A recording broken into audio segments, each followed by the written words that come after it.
திருடத்தை திருடத்துக்கள் கண்ட அழகான வாக்கியம்.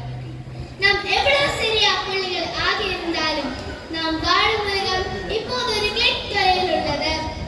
காலை எழுந்துடன் தொடங்கி இரவில் படுக்கைக்கு போகும் வரை தமிழ் உலகம் என்பது ஒரு தொலைநுட்ப உலகம் தான். இதில் பெயர் சைபர்வேல். இது அல்ல, ஆனால் நடைமுறை உலகம்.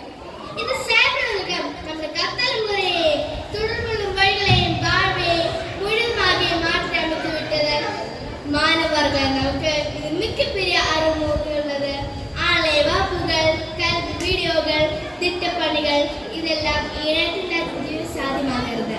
கொரோனா காலங்களுக்கு பள்ளிகள் மூடப்பட்ட போதும் கல்வி தொடர்ந்து நடந்ததுக்கு காரணமே சைபர்வேல் தான். அந்த அர்த்தத்தில் மிகப்பெரிய கண்டுபிடிப்பு ஒன்றுதான். ஆனால் நண்பர்களே, ஒவ்வொரு நாணயத்திற்கும் இரண்டு பக்கங்கள் இருப்பது போலே சைபர் உலகத்திற்கும் நல்லது கெட்டது இரண்டும் உண்டு. அரையிடை பேர்ந்ததுக்கும் பல ஆபத்துகளை மறைந்திருக்க சைபர் புகழ்ச்சி, ஹேக்கிங், பிஷிங், அடையாள திருட்டு இவை அனைத்தும் மாணவர்கள் பாதிக்கும் முக்கிய பிரச்சனைகள் தான். தவறான தவறுகள் மிக வேகமாக பார்க்கின்றன. உண்மை ஏதோ என்பதை சில நேரங்கள் நாமே அறிய முடியவில்லை. இந்த ஆபத்துகள் சிறியதாக தோன்றினாலும் அவை நம் கவனத்தின் நம்பிக்கையை மனதை பாதிக்கின்றன. நன்றி.